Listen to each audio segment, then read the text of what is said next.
You've heard of Cirque du Soleil, and I got the really cool opportunity to visit their Totem show and meet some of the acrobats performing here in Atlanta. They're in amazing shape, by the way. And they couldn't do all that bending, flipping, and twisting without their super flexible costumes. Here's a sneak peek behind the scenes in the wardrobe department.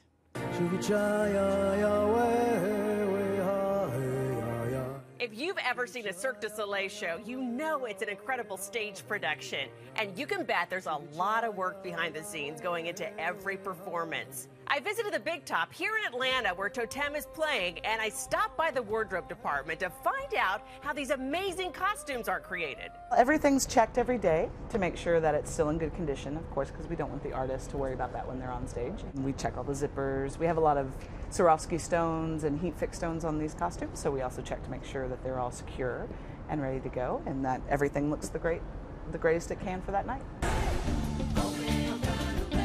There's about 1,400, 1,405 number of costume pieces. That includes hats, wigs, shoes, jewelry, a whole plethora of things. And the artists have about 750 that they use every night, and then we carry the same amount in backup. What's your most intricate costume?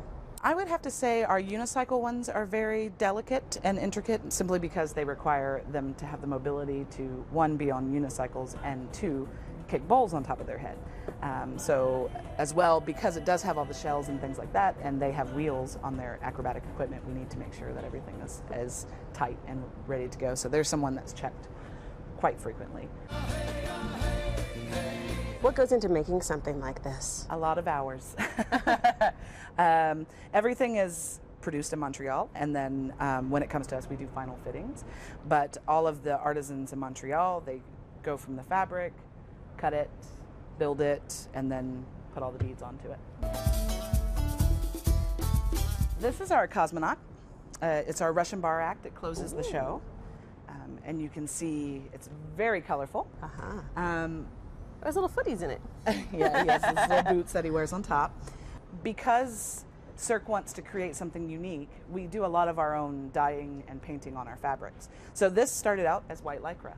And then it went through a series of processes of silk screening and dyeing to get this effect. This costume in particular, because when they enter, they're in black light, also has a black light treatment in some of the colors so that it glows more than other colors. I love it. So at the beginning of the number, when they come out, they look one way, and then as soon as the full lights come up, they look different. So you actually kind of get two costumes out of one. So before somebody goes on stage, what do they do? Do they run through here, or is it a once a week kind of a check kind of thing? It kind of depends on the artist. Like for our monkeys, we do have to help them get into their costume. So at one point in the show, we have a monkey invasion into wardrobe, and everybody jumps in and helps them get dressed. What's one of the most disastrous wardrobe malfunctions that you've had to deal with? Oh, we always have to deal with monkey zippers. Really? Yes, always.